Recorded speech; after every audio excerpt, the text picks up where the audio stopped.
was left or right, whatever it is. I can say this. He said very strongly that Iran is not a threat. Iran's been a threat for 47 years, and there's not a country in the world that doesn't agree with me on that. So I take this guy, Joe Kent, who lost twice for Congress, pretty badly and tough, and was devastated. And I know that he lost his wife. So instead of letting him live out his life, I brilliantly have my people call him and offer him a job in security, essentially, in the White House. And what does he do? He goes out and he says that Iran is not a threat to get publicity. Now, he probably signed up with CNN, or maybe signed up with your division of Newsmax, I don't know, but probably signed up with CNN or somebody. But if you look at his tweets, X's or truths, whatever he uses, I don't know because I don't follow him, what he said is 100% he agrees with me. All of a sudden he leaves. I never knew he had a problem. Now, I hear they're looking at him for leaking. That's possible. But just so you understand, just to put it to rest, he lost twice badly. He also lost his wife. He's remarried since. He lost his wife. I felt badly for him. So I told my people, reach out to him, give him a job at the White House. This is the thanks I get. Any other questions? Overall crime in Memphis. He said Iran was not an imminent threat, that that's what the intelligence showed. I think it was an imminent threat. I think that Iran, if we didn't bomb them with the B-2 bombers, now that set them back, but if we didn't hit them with the B-2 bombers, they would have had a nuclear weapon within 2 weeks to a month. And if they had a nuclear weapon, they would have used it as soon as they got it. If you obliterated their nuclear sites last summer with your strikes, then how can you argue it was an imminent threat now? Oh, we hit them so hard, we obliterated them. But that doesn't mean with the right equipment, you can't dig down and go get it. We don't want that, and we won't have that. But we obliterated that site. They still haven't been able to get it. That was a complete success. But if it wasn't, they would have had, if we didn't hit them, if we didn't use the B-2 bombers, which are unbelievable. We just ordered 22 more of them, modern version, by the way, super modern version. If we didn't hit them with the B-2 bombers, they would have had, within 2 weeks of that attack, that's why we hit them, because we knew they would have had a nuclear weapon. They would have used it on Israel and the entire Middle East. Overall crime in Memphis is down 43% since you began this task force. Is this a template you think is working? Well, what I'm doing today, really, this was supposed to be, this was a little bit before, set up a couple of weeks ago. This was before we had this situation with Iran take place last night. And by the way, they're just not communicating. When they say, I'm sure they don't mean that. When somebody says, oh, I didn't know you were talking, we were talking last night, and I'm sure they have a lack of communication, which is appropriate considering we blew up, in addition to their Navy, Air Force, every division, their radar. We also blew up all of their anti-aircraft and communications. So they have no telecommunications. So there is a lack of, I would imagine, a lack of coordination. If you're worried about the miscommunication. Well, we think all we can do is think, look, we have numerous leader groups. They've all been killed. Very dangerous position. Khomeini was killed. Khomeini's son is unavailable. Nobody knows what happened to him. I can say they haven't seen him there either. Something is going on with him. But regardless, I don't consider him really.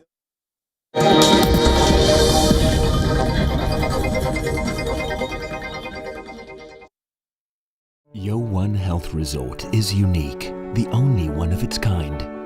Experience the 4 paths of natural wellness: yoga, Ayurveda, acupuncture, and naturopathy. Each uniquely customized program improves the whole person to make every person whole.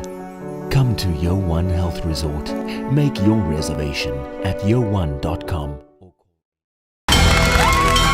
From the bustling trading floors of Wall Street to the vibrant exchanges of Asian stock markets, WION breaks it down for you to make sense of what's happening, as we reveal the key factors behind events, strategic battles, and the game-changing business decisions that shape the world. We bring you all of this and more on World Business Watch.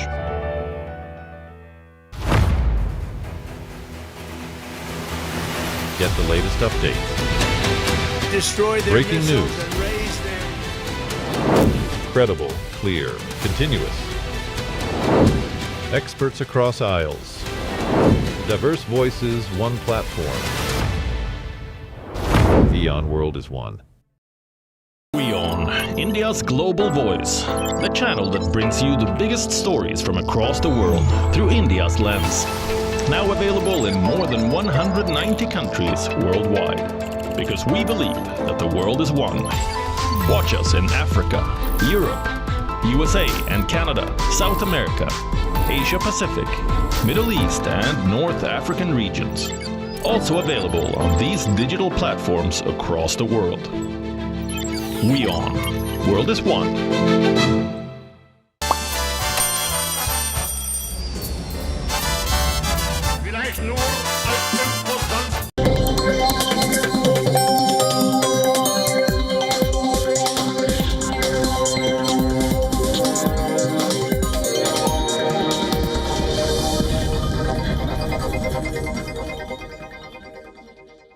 Dealing with the murderers and the thugs let into our country. You said there's many points of agreement with Iran right now. Many. What can you give us a Many, few of those? like 15 points.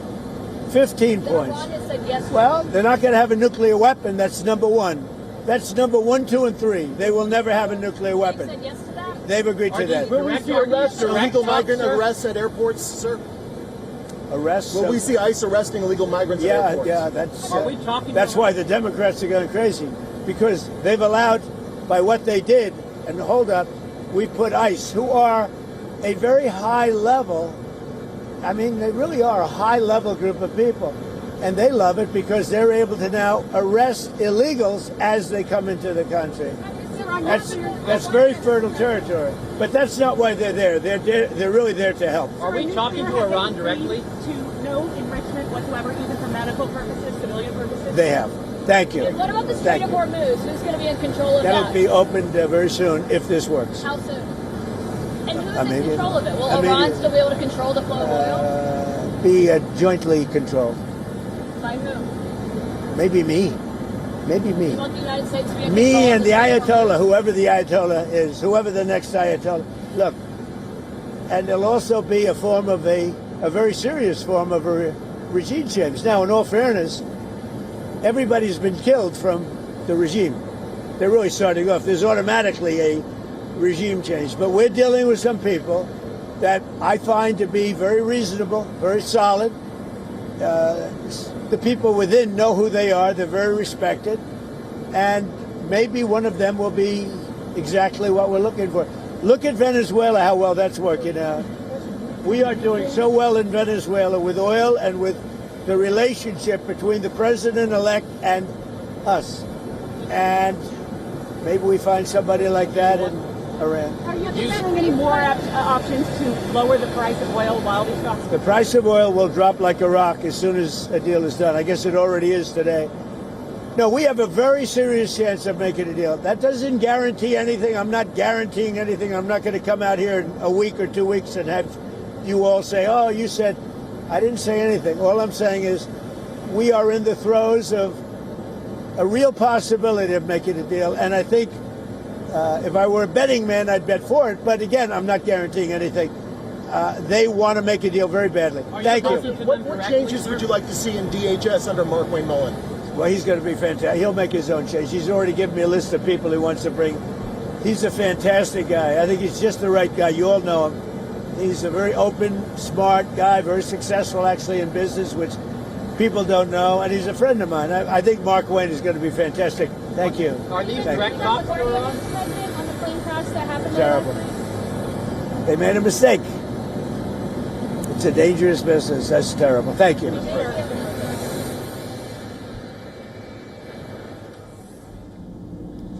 That is the President of the United States, Donald Trump. He's speaking in Florida, where he says that Iran approached him to make a deal. He says that there are 15 points that he wants to discuss with Iran and whoever their leader is. He also spoke about the deployment of the ICE agents to airports. He says this is a much needed safeguard for the country. He also dismissed the former counterterrorism operator, Joe Kent, who revealed why the United States made a mistake to attack Iran. He says that he employed Joe Kent out of sympathy because Joe Kent had run for governor twice and failed and lost his wife. And he was pitiful to Joe Kent, and that's why he offered him a job. He says that Joe Kent betrayed him. So he's saying, the President of the United States, that we are in the throes of making a deal with Iran, and the fighting will stop as soon as possible after this deal is made. He says that Iranians reached out to him. He did not call them. He also says that communication breakdown, there has been a communication breakdown between Iran and the United States and the world because most of their communications channels were destroyed during the war. He also says that he will be making or talking to sensible people in Iran to make this deal happen.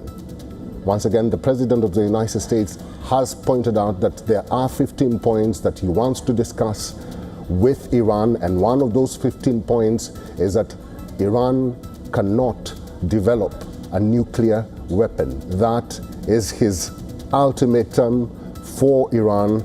Let's talk to our correspondent Susan Tehrani. She is in New York. Susan Tehrani, a myriad of statements. First of all, the president did say that he wants a pause of 5 days to any attacks on Iran. Now he says that Iranians called him to make a deal. Yeah, Eric, those pause and attacks are on Iranian infrastructure. The attacks continue on Iran's ballistic missile facilities and other targets that Israel and the United States have continued to hammer.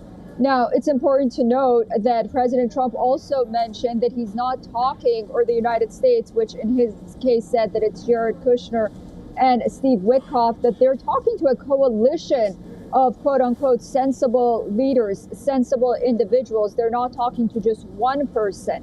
That was very telling. Now, despite the fact that, as you mentioned, Iran says there has been no communication between the two sides, that's on its official state media. We'll wait and see where these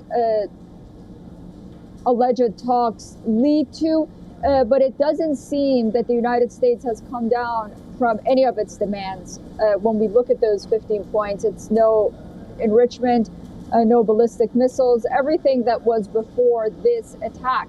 Now, I do want to say that about a few days ago, at the start of the weekend, it was interesting that we saw this letter come out from a coalition of so-called reformists within the Iranian government, former President Khatami, former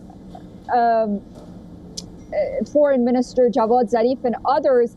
They sort of put together some kind of, not officially, but a letter and a coalition saying that, the direction of the country should change, and they put out a set of reforms. One has to wonder whether or not the president and his team are talking with those individuals within Iran, or it's someone else, or that they're not even having discussions. And this is something that President Trump mentioned, because from now until 5 days from now, which is the working week, oil prices remain stable. Remember, that's very important. So the clock starts now, I guess. We'll see if these talks continue, if Iranians also acknowledge that these talks are continuing, and what happens to the ongoing attacks that are coming from Iran. Yeah. Well, Susan, Iranians have dismissed that they have been in talks or they have made a deal with Washington. Yeah. They continue to deny that there have been any talks between Washington and Tehran. But also, the president did mention something very peculiar. He did mention that he wants to make a deal and he wants to talk to the next Ayatollah, if there is any Ayatollah left in Iran. That was very interesting for the president to say, because this is the first time that he has actually mentioned or even termed Ayatollah.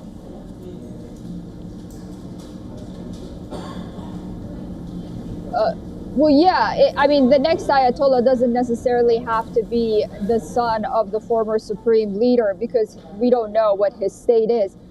There are, as he mentioned, a lot of Ayatollahs in Iran.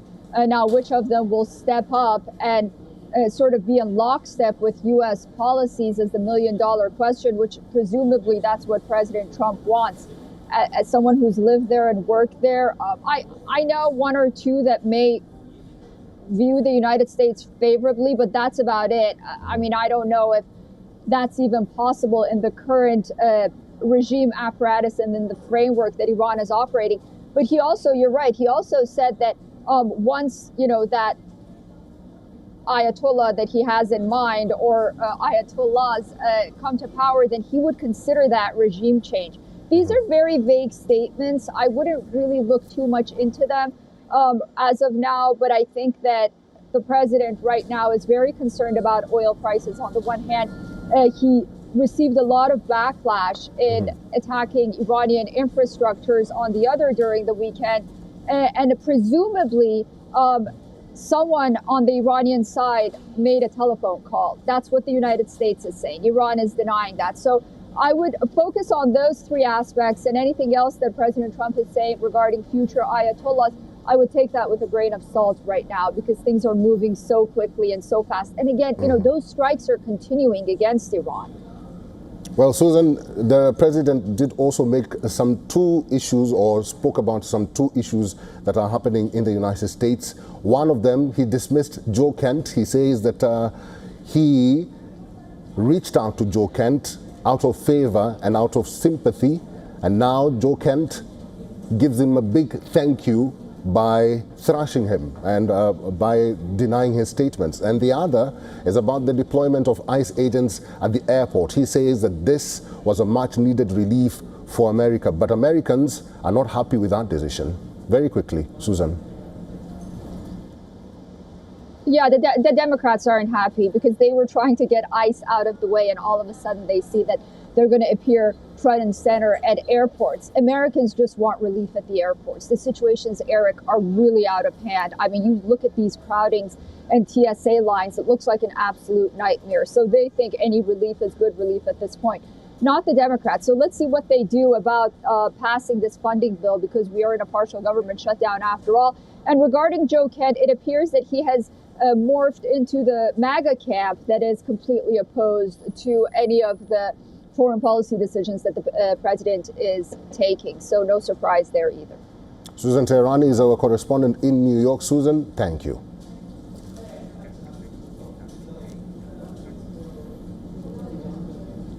The invincible shield has been shattered in the most sensitive airspace on the planet. Israel has ordered an urgent high-level probe after its multi-layered air defenses failed to stop a direct threat to the Negev desert.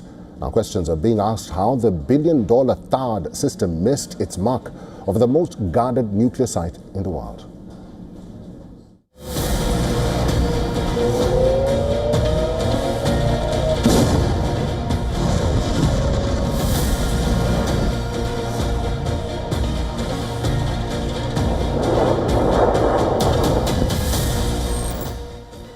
The alert comes in seconds. Radar detects incoming threats. Sirens sound across southern Israel.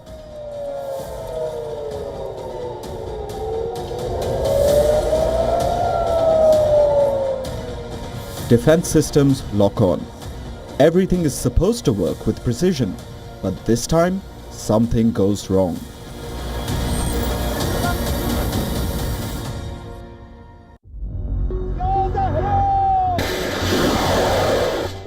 On Saturday, missiles fired towards the Dimona region triggered a high-level response from Israel's layered air defense network. The target area includes Dimona, one of the most sensitive installations in the country. Multiple systems were activated. The Iron Dome for short-range threats, Arrow systems for ballistic interceptions, and the US deployed THAAD system, designed to intercept high-altitude ballistic missiles.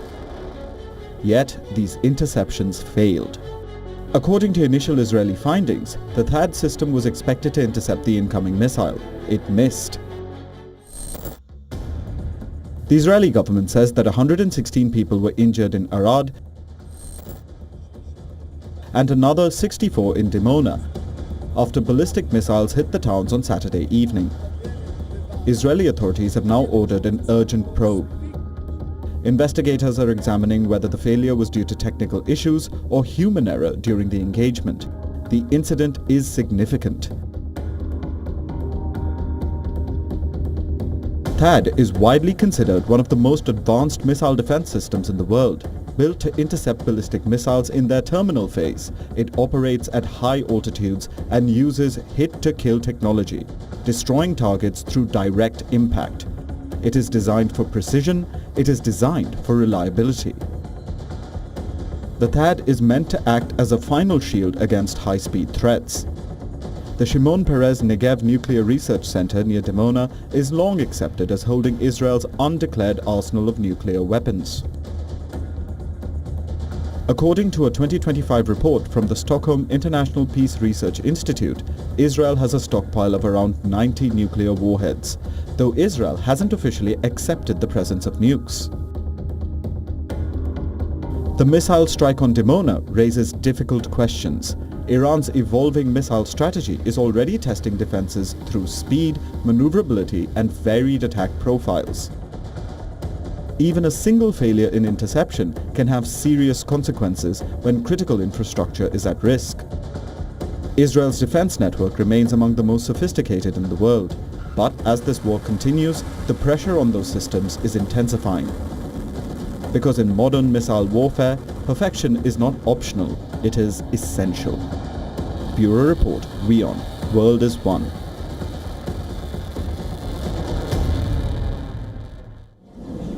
The pilot and co-pilot of an Air Canada Express plane have died after the aircraft collided with a fire truck on the runway while landing at New York's LaGuardia Airport. Several people were seriously injured in the crash, prompting U.S. aviation authorities to halt all flights at the city's third busiest airport. These images show the extent of the damage suffered by the aircraft following the collision. It can be seen that the aircraft suffered severe damage to its nose and cockpit and came to rest tilted back on its tail on the tarmac before it was flanked by emergency vehicles. Now, a chilling audio recording has surfaced capturing the moment of impact at New York's LaGuardia Airport. The audio captures how desperately air traffic controllers were trying to avert the crash.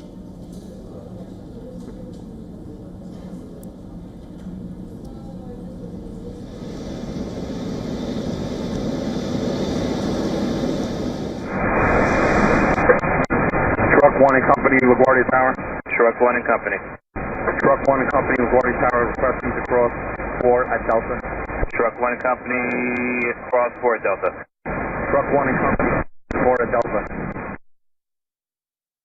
Frontier 4195, just stop there, please. Stop. Truck 1, stop. The aircraft, operated by Jazz Aviation, a regional partner of Air Canada, was carrying 72 passengers and 4 crew members from Montreal. It struck a firefighting truck on runway 4 at around 11:40 p.m. local time on Sunday, according to New York's Port Authority. The collision occurred when the firefighting vehicle was responding to a separate incident. Carried 72 passengers and 4 crew. The ARFF vehicle carried 2 officers. In accordance with our emergency plan, our mutual aid partners, FDNY and NYPD, immediately responded. Initial numbers indicate that 41 passengers and crew were transported to the hospital, as well as the ARF officers. At this time, we understand that 32 have been released, but there are also serious injuries. The U.S. National Transportation Safety Board has announced that it is launching an investigation into the incident. Following the incident late Sunday, the Port Authority chief said that LaGuardia Airport will stay closed until at least 1800 GMT on Monday. In a separate incident, a ground stop was in place on Monday morning at Newark Liberty International Airport after an air traffic control tower was evacuated due to reports of smoke. There was no fire, and controllers evacuated the tower after detecting a burning smell coming from an elevator. Now, the collision comes just over a year after the deadliest U.S. aviation disaster in decades. In January last year, a regional passenger jet collided mid-air with a U.S. Army Black Hawk helicopter, killing all 67 people on board. Preliminary findings point to lapses in air traffic control, including reliance on visual separation in a high-traffic zone. Earlier this month, the Federal Aviation Administration, or the FAA, announced new measures to enhance safety between airplanes and helicopters at busy airports. It says it will suspend the use of visual separation between airplanes and helicopters at major airports. Instead, air traffic controllers will use radar to actively manage aircraft and maintain safe distances.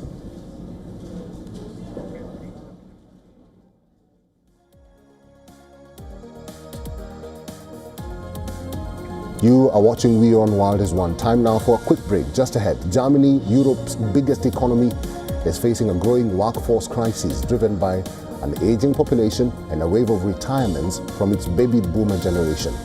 More details coming up next.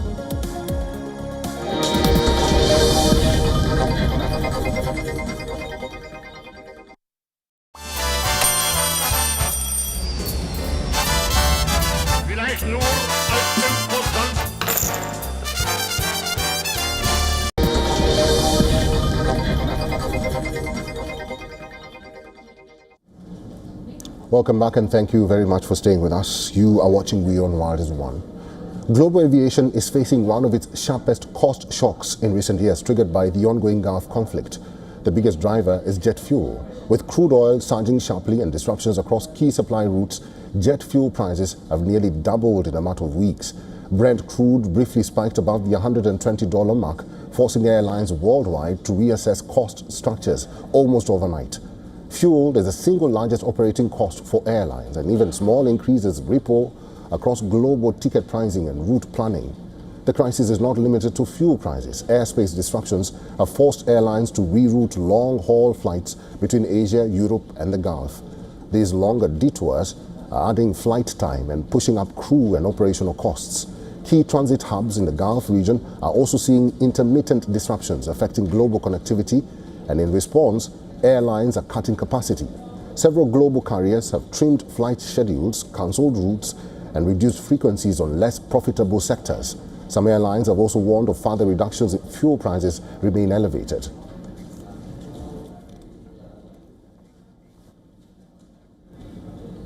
Europe's largest economy, Germany, is experiencing a significant labor shortage as a result of its aging population and the retirement of its baby boomer generation. Many sectors are facing a skills gap, including healthcare, engineering, and even more traditional vocations like baking and butchering. That is largely due to fewer young people joining the workforce. To help close this growing gap, the country is increasingly considering outside options, especially India. The scale of the labor crisis is significant. According to a 2024 study by the Bertelsmann Foundation, Germany would require an influx of around 288,000 foreign workers each year. Without such inflows, the country's labor pool could shrink by 10% by the year 2040. Companies are having trouble filling even critical positions due to the scarcity, which is evident across all industries. Highest demand is in tech, software development, healthcare, engineering, construction, and green technology. The annual visa quota for skilled Indians was increased from 20 to 90,000 in 2024. Digitalized visa applications and eased language requirements aim to streamline the process. Indian professionals are among the highest paid immigrants in Germany. The median gross monthly wage averages around 5,300 euros, often earning more than native workers. The roots of this crisis lies in Germany's demographic trends.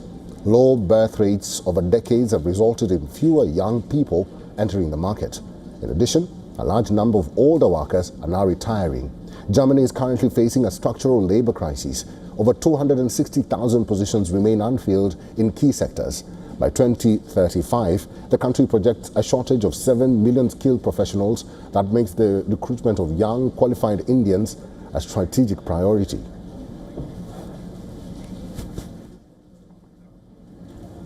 Well, that's the latest at this hour. Thank you for watching. Do stay with us. This is WION The World is One.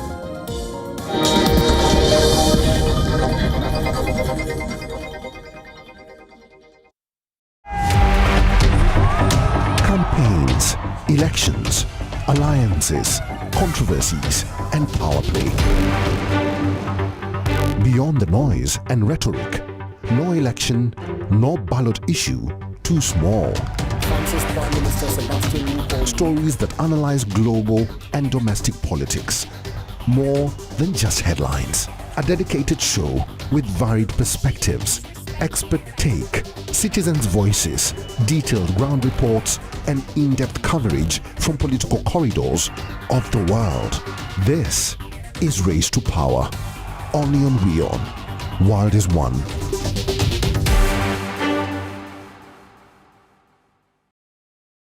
The stress of our world can take a toll on our physical and emotional health. Here, in New York's Catskill Mountains, lies a luxurious place of healing called WION Wellness Center.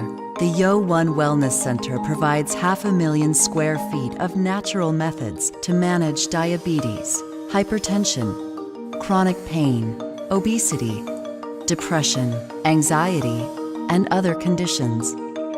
We use the traditions of centuries-old natural science from India, yoga, Ayurveda, acupuncture, and naturopathy in personalized programs that help you take charge of your own health.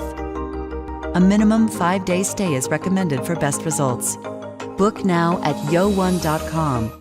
WION, India's global voice, the channel that brings you the biggest stories from across the world through India's lens. Now available in more than 190 countries worldwide. Because we believe that the world is one. Watch us in Africa, Europe, USA and Canada, South America, Asia Pacific, Middle East and North African regions. Also available on these digital platforms across the world. WION. World is One. In West Asia, every move shifts the world's balance. Wars, ceasefires, alliances, power never stands still. From Tehran to Tel Aviv, from Damascus to Doha, the West Asia Post cuts through the chaos to reveal the region that shapes the world.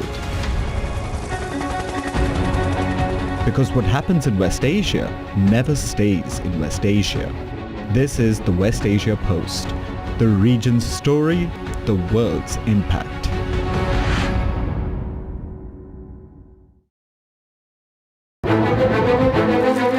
In-depth coverage of global issues broken down into facts, figures, and simple words. Backed with analysis from field experts who truly matter, because we believe in decoding the real picture for you. So you get a much wider and deeper understanding of stories from around the world, a 360-degree analysis. An award-winning documentary series, week after week creating the maximum impact. Watch WION Wide Angle at these times on WION. World is One. Campaigns, elections, alliances, controversies, and power play. Beyond the noise and rhetoric, no election, no ballot issue too small. Stories that analyze global and domestic politics, more than just headlines. A dedicated show with varied perspectives, expert take, citizens' voices, detailed ground reports, and in-depth coverage from political corridors of the world. This is Race to Power, only on WION. World is One.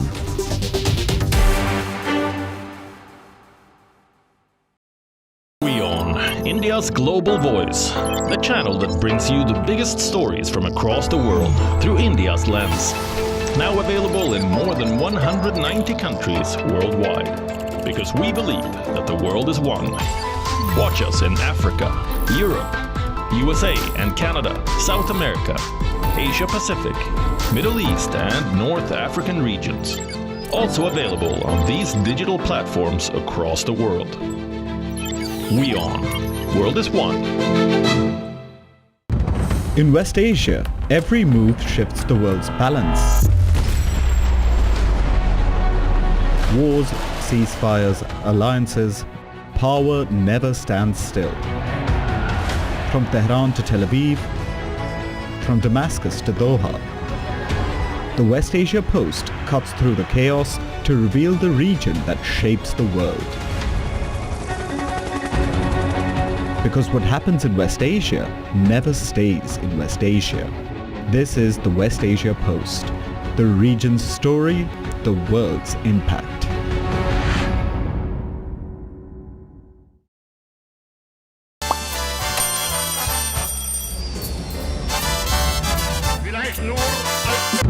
In West Asia, every move shifts the world's balance.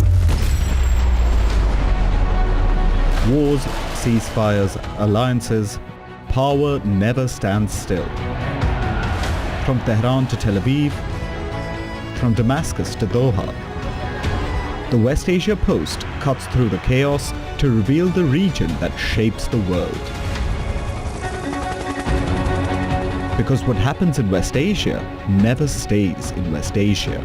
This is the West Asia Post, the region's story, the world's impact.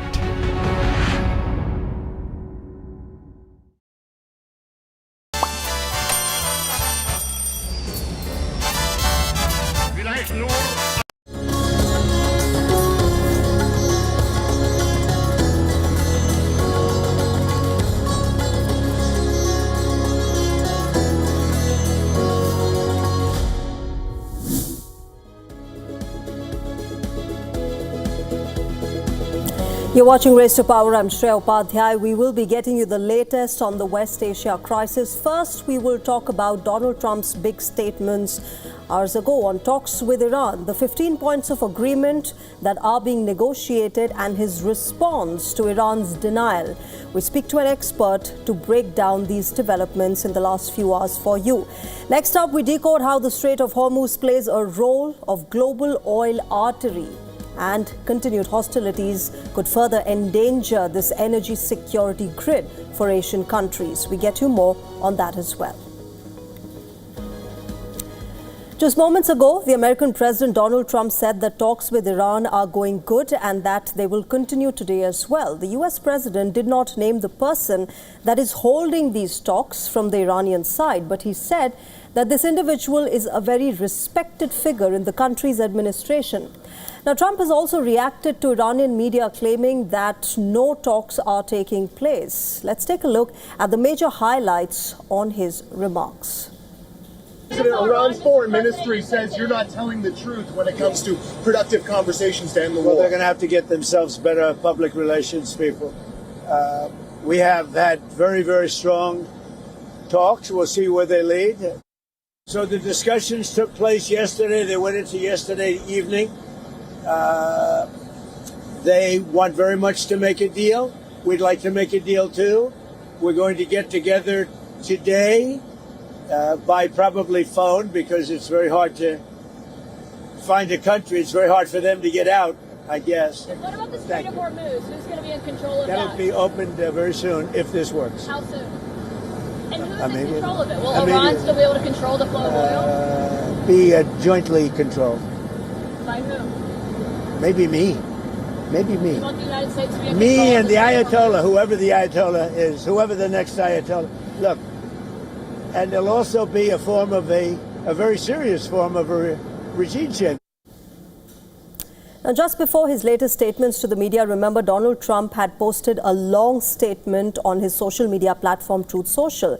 The first claim from his side was about talks with Iran. The US president announced that he's postponing the strikes on Iran's power plants by 5 days. There's a 5-day halt to those military strikes. In fact, he had earlier issued a 48-hour deadline as well to Iran to open the Strait of Hormuz.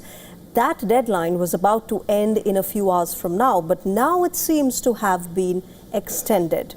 Trump has claimed that a number of things in his social media post, have been regarding the postponement of these military strikes. He said that the US and Iran had very good and productive conversations. He's also said that the countries were working toward a complete resolution of the hostilities. He said the talks had been in-depth, detailed, as well as constructive. Trump has also added that the talks will continue throughout this entire week and that the 5-day postponement of strikes on Iranian power plants is subject to how these very talks move forward. However, remember, Iranian media has been reporting the complete opposite so far. There's been contradictory statements. Various Iranian news agencies say that no negotiations are taking place between the US and Iran. Iran's Fars news agency has cited sources and said that neither direct nor indirect talks have taken place between the two countries. Tasneem agency has said that Iran will continue to respond to the attacks and broadly defend its territory. In fact, it is also reported that Iranian officials say that the Strait of Hormuz will not return to the pre-war conditions and arrangement. And the country's Mehr news agency has cited Iranian foreign ministry sources who say that Donald Trump's statement is meant to decrease energy prices and buy him time to make military plans further. The question now is an individual unknown to some Iranian authorities holding talks? Remember, it's important to note that no GCC country has confirmed or denied these latest talks between US and Iran. Before Trump's big remarks, Iran's Defense Council had raised the stakes for Washington, D.C. The council has warned that any attack on Iran's coast or islands will cut the Gulf routes and communication lines. They've also threatened to lay explosive sea mines in the surrounding waters. Oil prices have reacted sharply to Donald Trump's statement. They are already down by over 13%, and more volatility is expected.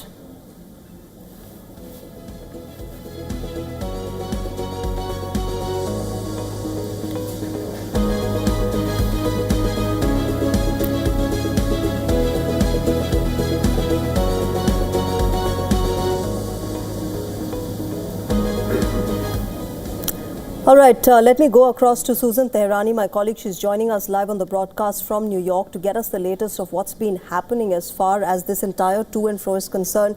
Susan, a lot of to and fro happening since the US president made that announcement of a 5-day pause on the military strikes on Iran's power structures. But take us through what is happening right now. There is a lot of commotion as far as this entire conflict is concerned. Iran has denied these talks. Any confirmation from the American side? Donald Trump is saying that there have been direct talks. Iran continues to stand by its own stance that there have been no direct talks.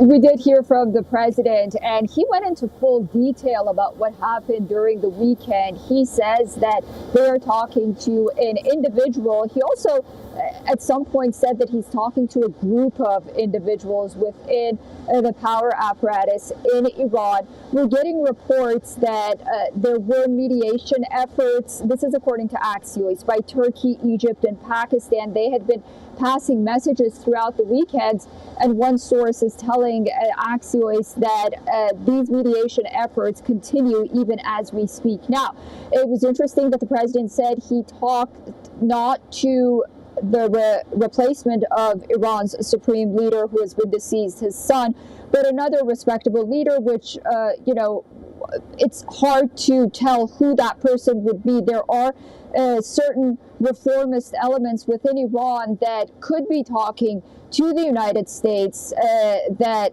favor, for example, Foreign Minister Abbas Araghchi's approach in mediation efforts, but we can't really name any names. And when you see Iran denying it, now these talks may have just not happened at all, but when we see Iran denying it, it's hard to really tell who's in charge in Iran and whether or not there are different factions right now in Iran hoping to lead the day after this war ends. So that's something to take into consideration right now. We really don't know who's exactly in charge. Nonetheless, the president made clear that that attack that he had warned about on power plants is going to be delayed at least for 5 days. Now, it's interesting to note that those 5 days are the 5 working days where the markets are open, and after 5 days, we go into the weekend again. So this is a very sensitive time right now. But a lot is happening, and the most important thing that's happening is those attacks by the United States and Israel continue to happen against Iran, and those retaliatory attacks from Iran continue to happen as well. All right, Susan, thanks very much for joining us at the moment and getting us the latest. Of course, we will break down for you, what has been happening as well. Let's quickly first tell you why, keeping talks aside, what the ground situation is and why it's so significant for all of us to understand what this really means. Remember, America and Israel have been asserting aerial dominance over Iran. However, despite 3 weeks of relentless bombardment, Iran has retained a commanding position so far as the Strait of Hormuz is concerned. The Strait of Hormuz, as we all know, is a critical choke point for global oil trade, and that is why it is a critical artery of global oil trade as well. Remember, this is an extremely important strait that we have been talking about in the last few days. It connects major oil producers to mega oil importers across the world, and that is why it is the global oil artery. Remember, 25% of the seaborne oil flows through this very strait. It usually passes through this strait. 138 vessels carry out the voyage through the Hormuz every day under normal circumstances. But remember, this number has come down to 5 or 6, just 5 or 6 vessels per day. Before the war began, 20 million barrels of oil used to pass. This is right here. Before the war happened, remember, 20 million barrels of oil was crossing the strait on a daily basis. But now that number has come down to just 3.5 million barrels of oil that is passing through this waterway under the shadow of the war. There's also ambiguity over the closure of the Strait of Hormuz. Remember, Iran's Foreign Minister Abbas Araghchi has said that this transit is open. The transit route is open, but insurance companies are hesitant to cover this war damages. Araghchi has also urged America to try and respect and not, threaten the other allies. He's also added that freedom of navigation cannot be, existing without the freedom of trade. Respect both or expect neither. So Iranian leadership has been extremely clear as far as the Strait of Hormuz is concerned. Now, the US President Donald Trump has extended his previous ultimatum to Iran. Remember, Trump had earlier said, I have instructed the Department of War to postpone any and all military strikes. This is just a few hours back when he said that no strikes on the energy and power plants will happen on Iran. But he said that if Hormuz remains closed beyond 48 hours, those strikes will happen. Now, the US president says that there will be no strikes, as we have been talking about, on Iran's energy and power plants for the next 5 days, 5 working days at that. This, remember, comes as diplomacy takes its course to bring a complete end of war in West Asia. Whether or not it happens, we'll have to wait and watch. The Strait of Hormuz, meanwhile, remember, is a sea route that fuels Asian economies as well, and that is why a lot of concerns here in India as well. Asian countries receive about 80% of their oil from the Strait of Hormuz that passes through the strait. And in all of these Asian countries, remember, China tops the list at 27%, followed by India, which receives about 10.5% of its oil. And South Korea and Japan receive around 8.5% as well as 8% of their total oil through this very strait, the Strait of Hormuz. It is Asia's energy lifeline. It is significant because a large amount of total oil imports of the Asian countries passes through this very narrow passage. Let's also take a look at India, the situation in India. Remember, India receives 90% of its entire LNG imports and 30% of its crude oil imports via the Strait of Hormuz. China also depends on Hormuz for its oil and LNG needs. Beijing imports 28.4% of LNG from the Strait of Hormuz. It also receives 40% of its crude oil imports through this very strait. Extremely important. Let's also talk about South Korea, where 70% of the crude imports come from the Strait of Hormuz, while 20% of the LNG comes from this strait. One of the closest American allies in the region, Japan, let's talk about that. Japan also relies heavily on the Strait of Hormuz for its energy needs. 95%, that's a large amount of oil that comes through the Strait of Hormuz for Japan. 95% of the crude imports comes from there, while 6% of Japan's LNG imports are received via the Strait of Hormuz. Now, Iran says that vessels of all countries except one belong to the US and its allies are allowed to pass through this very strait, the Strait of Hormuz. But the vessels, remember, have been hesitant to carry out this voyage. 20 ships have been attacked so far in and around this very strait. This entire strait that you see, the vessels going from there, in the last few weeks since the war began, at least 20 vessels have been attacked. Now, America has been mulling naval escorts, but there has been no confirmation yet. There's been a lot of speculation about that as well. In fact, the US president has talked about it himself, but no confirmation as such as far as, the vessel movement is concerned from here. Insurance companies are charging hefty war risk premiums because there is a risk as far as the vessels are, passing from there. The costs of insurance premiums have been going up, and now they have gone up to 25 times higher. That is a lot of cost that is now coming on to just making vessels pass through the Strait of Hormuz. Now, Hormuz, remember, remains a crucial pressure point as well for Iran. Donald Trump's ultimatums and Iran's warnings. Can diplomacy open the Strait of Hormuz, or will it result in further escalation in this ongoing war? Still remains to be seen. Let me also go across to Adrian Calamel, fellow at the Arabian Peninsula Institute, terrorism and Middle Eastern scholar and author of the forthcoming book on Hezbollah, joining us live on the broadcast at the moment. Good evening. Welcome to WION. I want to start by asking you what has been happening in the last few hours. There's a lot of to and fro. One statement comes from Donald Trump. The other one comes in from Iranian media. One says there are negotiations happening. The other one says there are no negotiations happening, and it's just a strategy that America is now deploying. Who do you think is speaking the truth? Well, good evening to you. That's a very interesting question. Just based on there is a possibility that Trump is speaking to some rump government or inside the Islamic Republic, but history would dictate that he's not speaking to anybody. It would be the first time there's been actually one-way talks without a mediator involved. I've got questions about who he'd actually be speaking to, because by all estimation, it looks like the IRGC is in control. So that means he would be speaking to someone beyond the control of Ahmad Vahidi, who's the head of the IRGC, as well as Mohammed Ghalibaf, two hardliners. Now, could he possibly speak into some moderates outside Arakshi?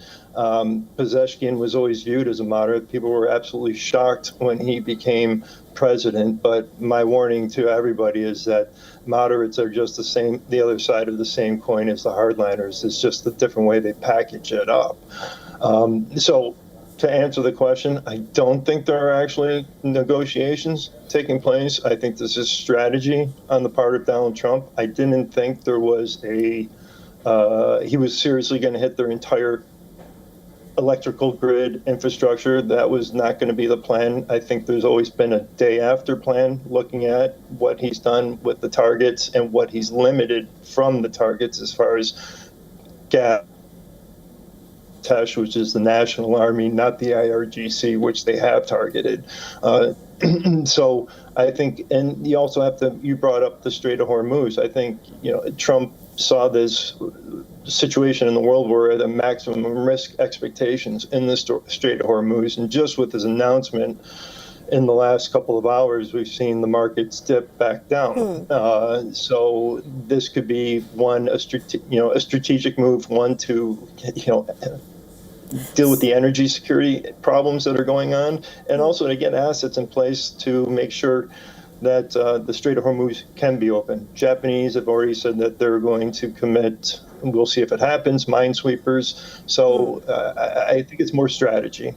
So it's interesting that you say that, Adrian, because a lot of critics of US and Donald Trump say that, look, this is just another moment when Trump is withdrawing or chickening out of a conflict, a moment where he himself has put himself into. But also just, whether or not these negotiations are happening, the fact of the matter is that the IRGC is still in control. So how does that change the regime, which was your goal to start off with this war, this entire war? Yeah, great question. With the IRGC in control and the individuals that have been taken out, there's a few other individuals. Now, we look at Ali Laranjani. He was a key figure. He's rose up for 40 years within the government, was head of the power structure, ran the country through fear, intimidation, and that fear and intimidation trickled down through the ranks. It's very, very difficult to replace an individual like that. So they've replaced them with Ahmad Vahidi and Ghalibaf, as I mentioned. Now, once they get removed, then they don't have a very, we would call it deep bench as far as people to replace. And there's the other part of the IRGC, the people that are towards the bottom. There's serious discontent within the ranks, but there's fear holding it together at the very top. So, Adrian, there's also, how Israel moves forward. Nobody's talking about what Israel wants right now and, how it moves forward, whether Donald Trump will be able to convince Netanyahu not to have these, military strikes for a period of 5 days. Well, exactly. Well, Trump said he's going to put a moratorium on hitting the power grids. That doesn't mean that he's going to put a moratorium on hitting other targets. And you're exactly right. With Israel, they're going to have their own objectives. And we've seen them. I don't think Trump was on board with them hitting the South Pars, a gas field that they share, the Islamic Republic shares with Qatar. But Israel may act in its interests. But this has been a relatively well-coordinated campaign. And I hate to say good cop, bad cop type thing, but, we are partners with Israel in this. And you really have to look at I look more at joint messaging than one-offs. When I see one-off here, one-off there, I see it more as a psychological game. Well, joint messaging is something that is perhaps a miss since this war began, at least between Trump and Netanyahu. But let's wait and see how this moves forward. Adrian Calamel, thanks very much for joining us on WION and sharing your perspective. Thank you so much. All right, with that, it's time for a short break. News and updates continue on the other side.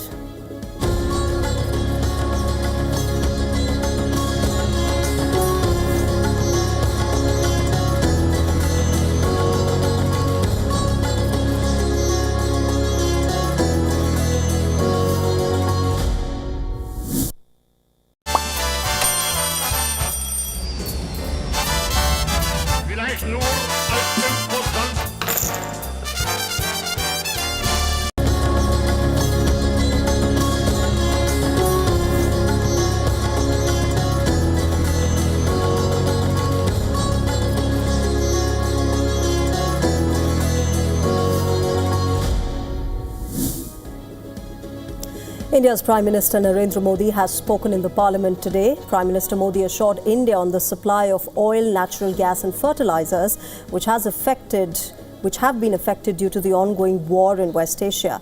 The Prime Minister urged all warring sides to end hostilities as well. Take a look at the major highlights of the Prime Minister's address.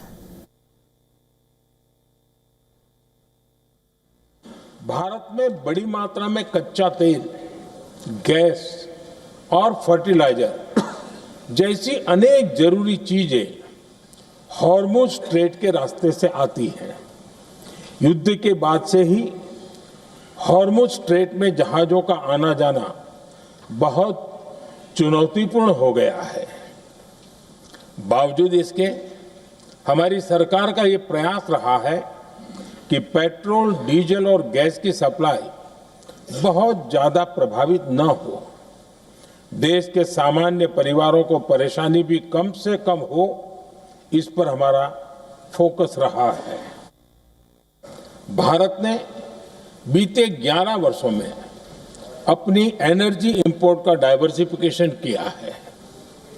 पहले crude oil, LNG, LPG ऐसी energy जरूरतों के लिए 27 देशों से import किया जाता था।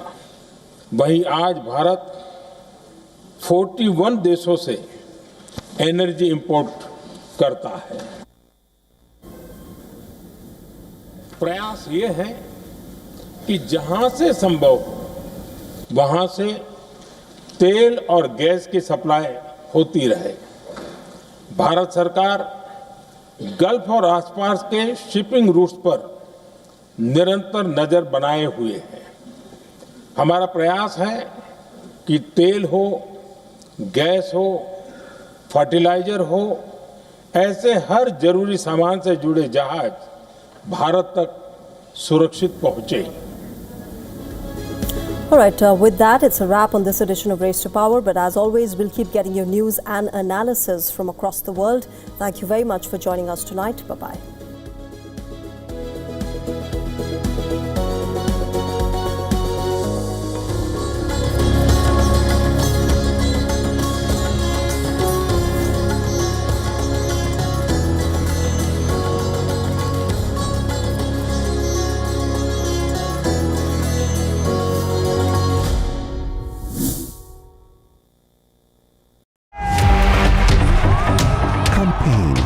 Elections, alliances, controversies, and power play.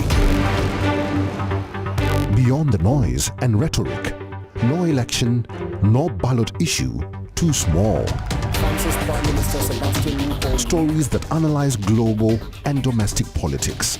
More than just headlines. A dedicated show with varied perspectives, expert take, citizens' voices, detailed ground reports, and in-depth coverage from political corridors of the world. This is Race to Power, only on WION. World is one.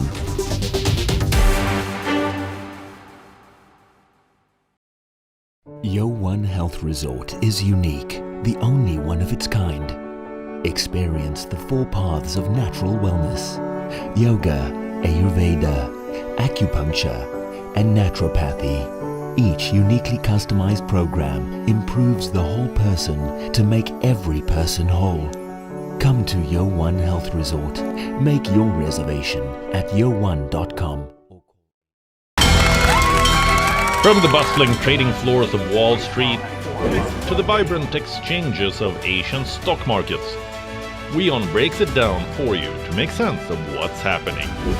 As we reveal the key factors behind events, strategic battles, and the game-changing business decisions that shape the world. We bring you all of this and more on World Business Watch. In West Asia, every move shifts the world's balance. Wars, ceasefires, alliances, power never stands still. From Tehran to Tel Aviv, from Damascus to Doha, the West Asia Post cuts through the chaos to reveal the region that shapes the world. Because what happens in West Asia never stays in West Asia. This is the West Asia Post, the region's story, the world's impact.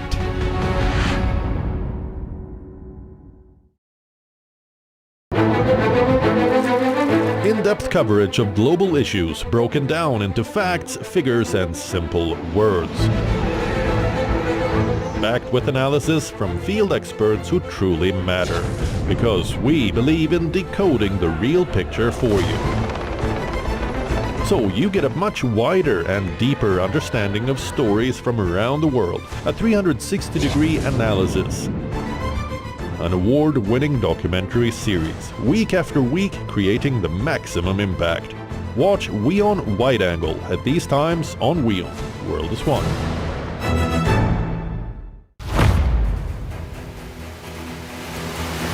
Get the latest updates. Destroy their Breaking missiles news. and raise their... Credible, clear, continuous. Experts across aisles. Diverse voices, one platform. WION World is one. In West Asia, every move shifts the world's balance. wars, ceasefires, alliances, power never stands still. From Tehran to Tel Aviv, from Damascus to Doha, the West Asia Post cuts through the chaos to reveal the region that shapes the world. Because what happens in West Asia never stays in West Asia. This is the West Asia Post, the region's story, the world's impact.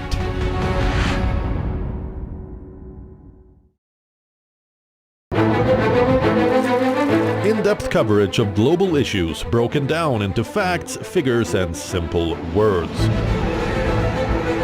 Backed with analysis from field experts who truly matter, because we believe in decoding the real picture for you. So you get a much wider and deeper understanding of stories from around the world, a 360-degree analysis. An award-winning documentary series, week after week creating the maximum impact. Watch WION Wide Angle at these times on WION. World is One.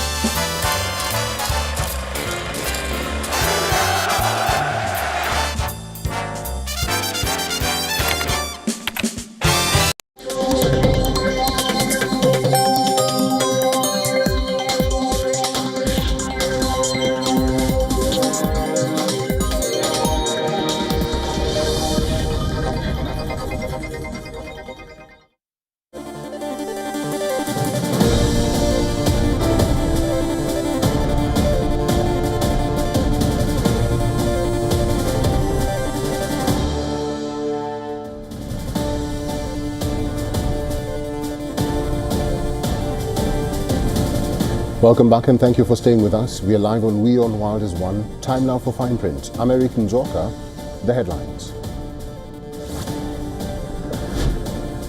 The top person, don't forget, we've wiped out the leadership phase 1, phase 2, and largely phase 3. President Trump says the U.S. is speaking to a top person in Iran, not the supreme leader.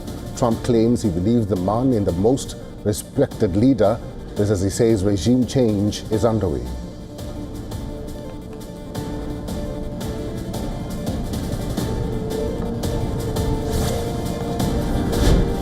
Iran claims it has launched the 76th wave of missile strikes carried out against U.S. and Israeli targets. This as the war enters its fourth week.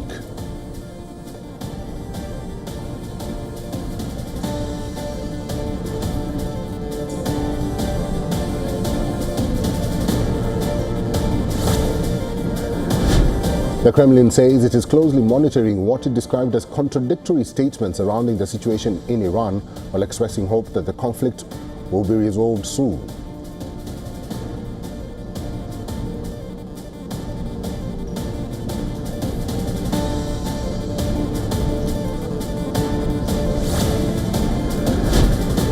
Mayors of several towns in southern Lebanon say that the Israeli military has ordered them to force out the displaced who escaped their Shia majority towns considered Hezbollah strongholds during the group's war with Israel.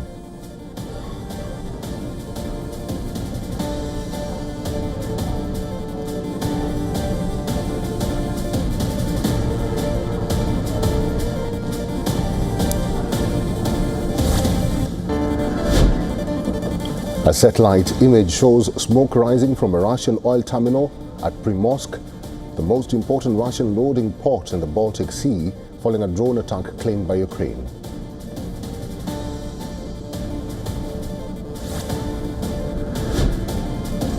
Oil prices tumble and European stock markets rebound in volatile trading as US President Donald Trump suddenly ordered a halt to strikes on Iranian energy infrastructure after claiming very good talks with Tehran.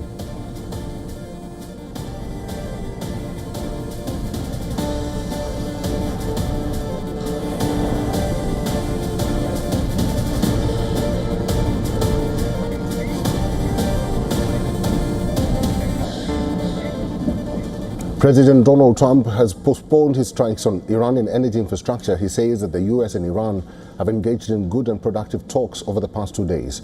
On Saturday, Trump had given Iran a 48-hour ultimatum. He had threatened to attack Iran's power plants if Tehran did not reopen the Strait of Hormuz. Now he says he has postponed the attacks on energy infrastructure by 5 days.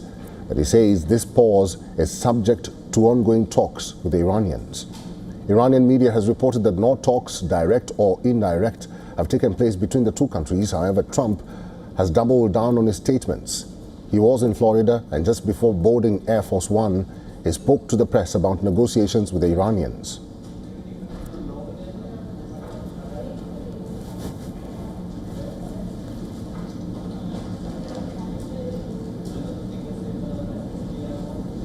No, not the Supreme Leader. We don't. Well, nobody heard of the second Supreme Leader, the son. Are these direct? Nobody. We have not heard from the son.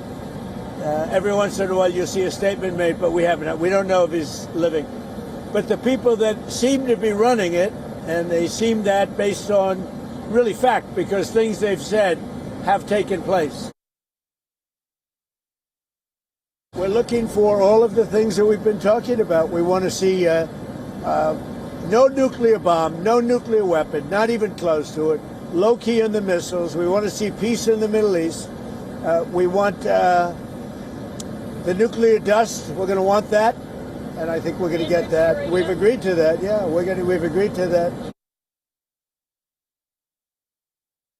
So they called. I didn't call. They called.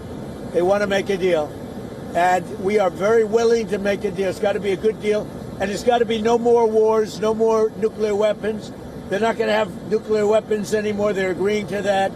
Any of that stuff, there's no deal. 15 points. 15 points. Iran has said yes. Well, they're not going to have a nuclear weapon. That's number one.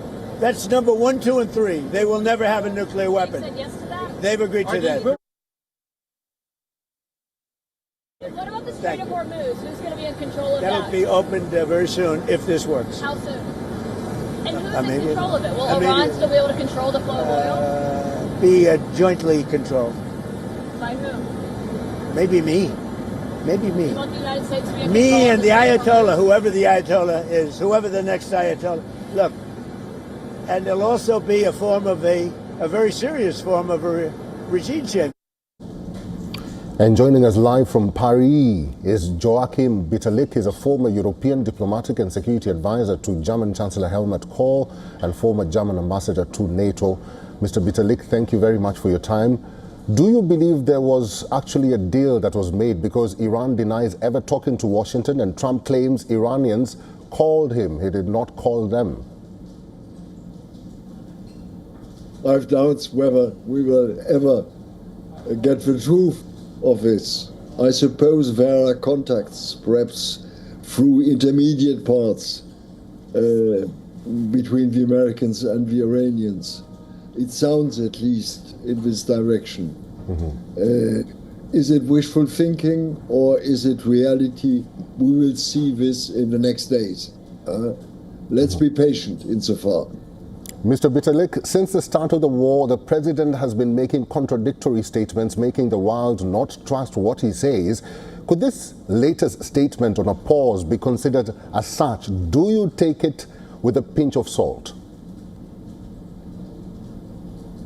Difficult to judge, because when you analyze Trump's, what I call policy of communication, you have certain elements of surprise, certain elements of truth, certain elements of disinformation, and don't underestimate Donald Trump is in a certain deadlock, actually.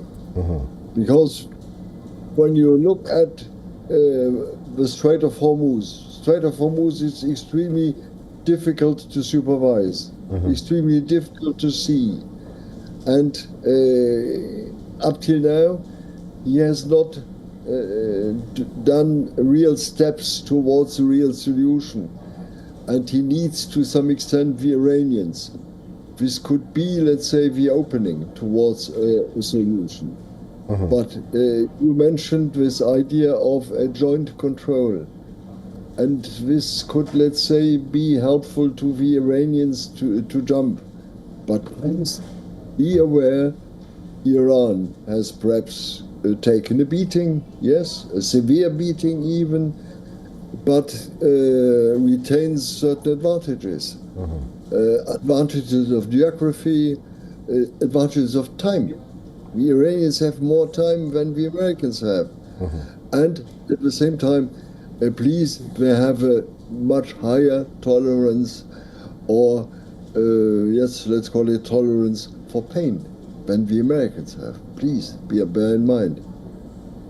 Ambassador, now that you mentioned the Strait of Hormuz, oil is the biggest concern right now globally. Do you think President Trump took the decision to pause and open talks just to swing the markets?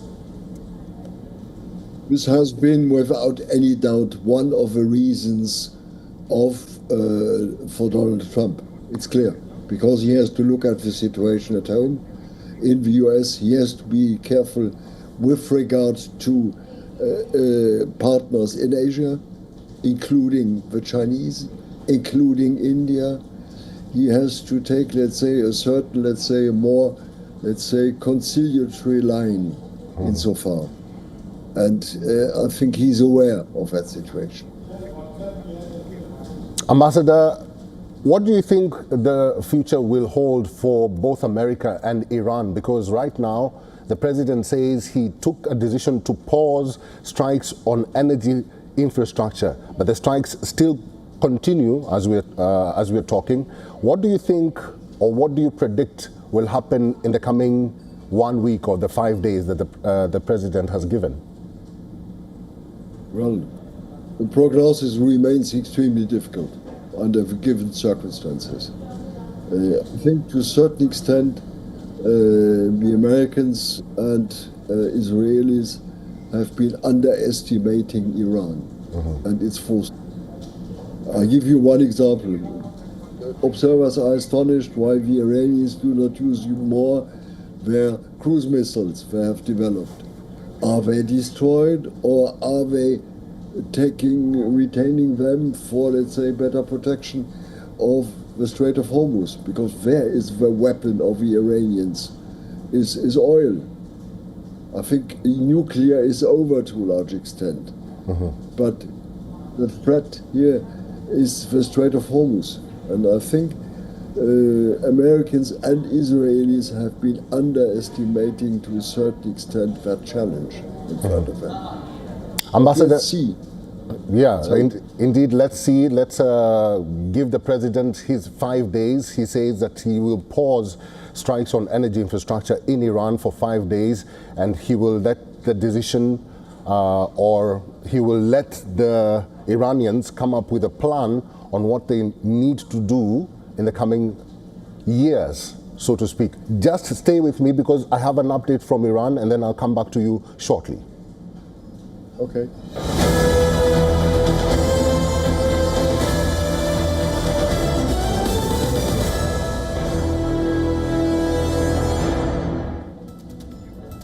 Well, Iran says no conversation has taken place between Iran and the US, and Trump's claim about having these talks is, quote, false. Iran says Trump's false claim, an attempt to escape his recent threat on Iran's power infrastructure, Iran's stance on the Strait of Hormuz, has not changed. Let's talk to our guest.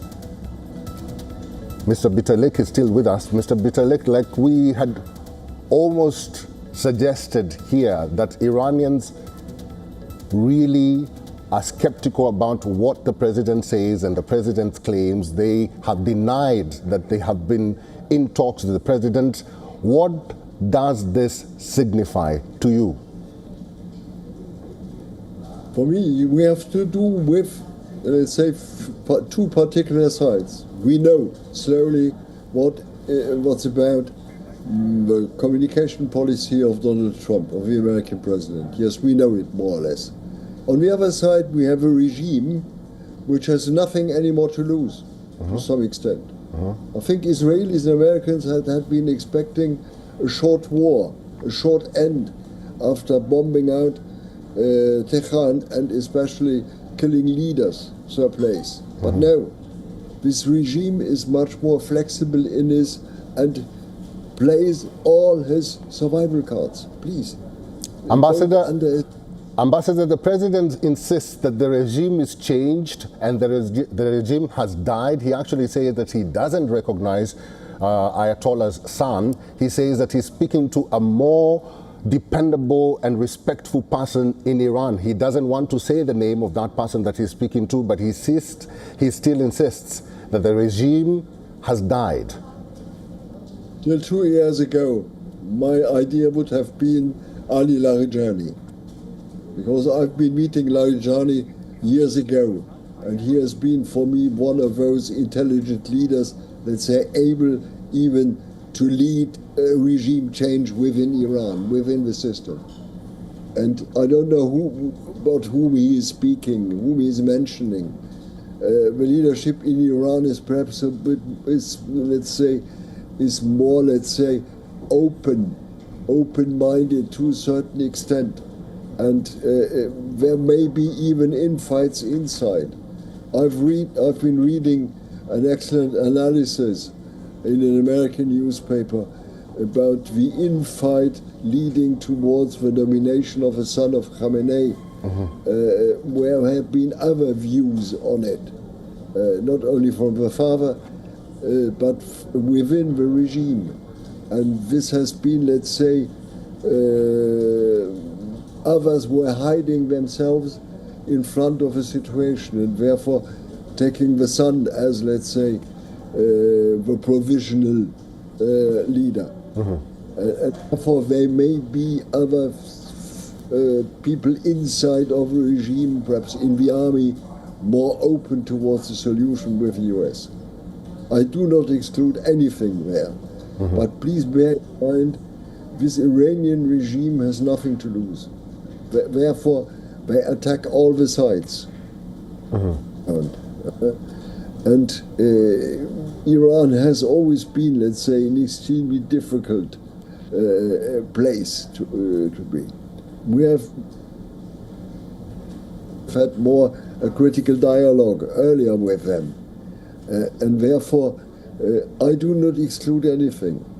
It's normal that such a regime is lying, yes.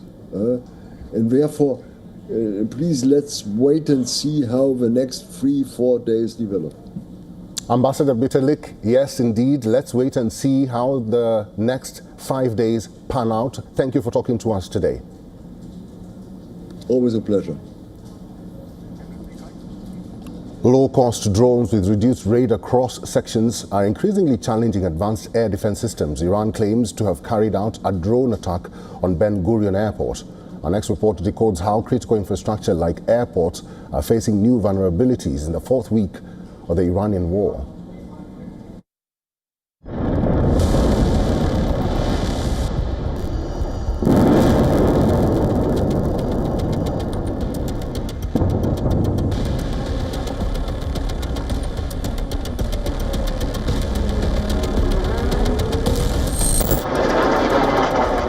A silent predator hovers over Israeli skies.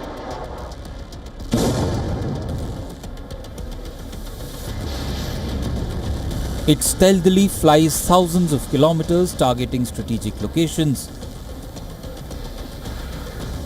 Its only aim is to carry out deep strike missions.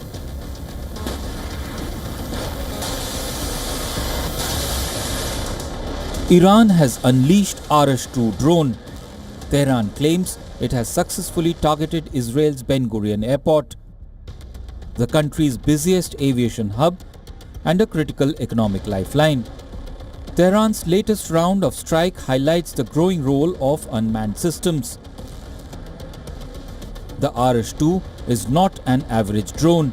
It's an advanced and more destructive version of Arash-1 and Kian. This kamikaze drone has a 2,000-kilometer range loitering munition. This range enables launches from within Iranian territory while still reaching Israeli targets. The drone's lower radar cross-section allows it to evade detection and penetrate enemy air defense systems, making it difficult to intercept. Iranian officials describe Ben Gurion Airport as a strategic target. Tehran claims the strike has achieved its objective, but Israel is yet to fully confirm the scale of damage. Drone warfare is rewriting the rules of the war. A $20,000 drone is challenging billion-dollar defense systems. The battlefield has changed, and the skies over West Asia are more dangerous than ever.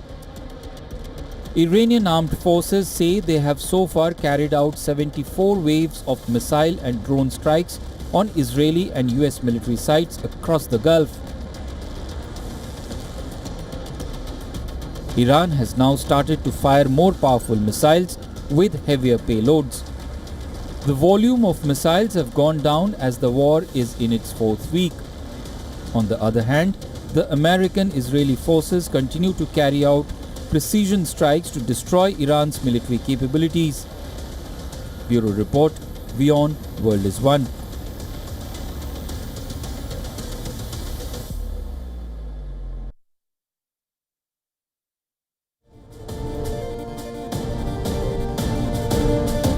Weight loss drugs have helped many people across the globe, but they often cause side effects such as nausea or digestive discomfort. Now, what if appetite control could be achieved without these drawbacks? Pythons have shown the way to a set of researchers. As part of a new study published in the Nature Metabolism journal, researchers at the University of Colorado, Boulder, studied the digestive systems of pythons from Africa, Asia, and Australia. They were curious in finding out how these snakes can eat very large meals at once and then go on for months or even years without food intake. The researchers decoded this mystery by discovering that a molecule named PTOS increased more than 1,000-fold in a python's blood within hours of eating. Produced by the snake's gut bacteria, this module or molecule is also present at low levels in human urine.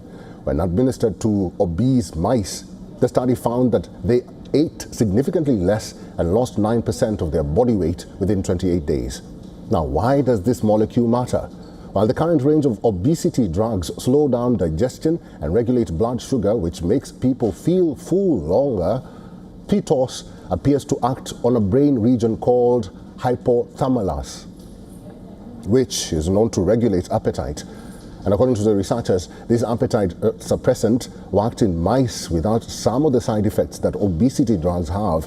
While its effects in humans hasn't been studied yet, this can potentially pave the way for a new weight loss drug. This study comes at a juncture when weight loss drugs are increasingly flooding the market. In India, for instance, last week, multiple Indian drug makers unveiled generic versions of semaglutide, the molecule that powers weight loss drugs like Wegovy and Ozempic. This came for the patent for semaglutide expired in India on March 20th. What was once perceived to be an elite treatment may become a mass market medicine in the country, with drug makers undercutting the original price of weight loss drugs by up to 80%.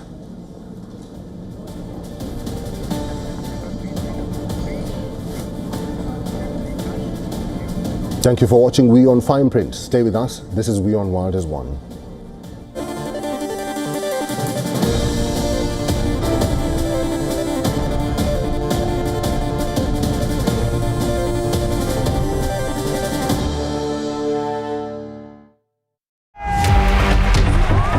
Campaigns, elections, alliances, controversies, and power play. Beyond the noise and rhetoric, no election, no ballot issue too small. Stories that analyze global and domestic politics. More than just headlines. A dedicated show with varied perspectives, expert take, citizens' voices, detailed ground reports, and in-depth coverage from political corridors of the world. This is Race to Power. Only on WION. World is One.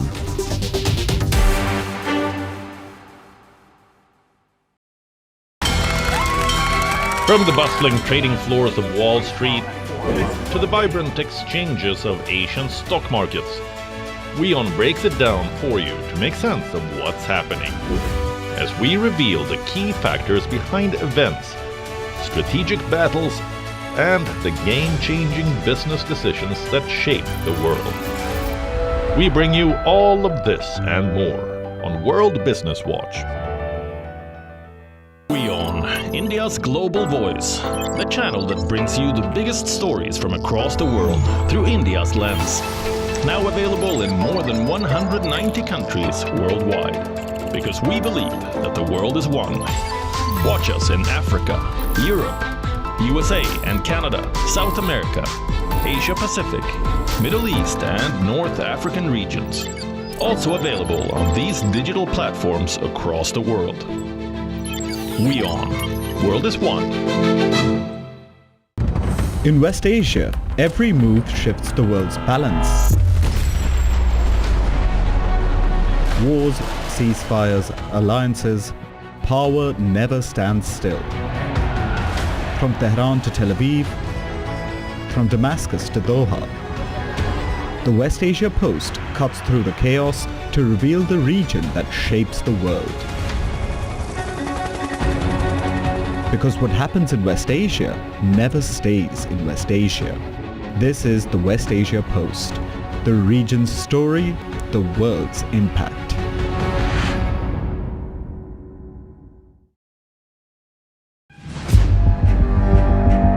Where darkness hides behind every corner. Where the truth is stranger than fiction. A show that dives deep into the stories which shock and mystify. Unsolved murders. Psychopaths who defy explanation. International war crimes. And millions swindled in financial fraud. The victims, the accused, and the sinister plot. Crime is your front row seat to darkness.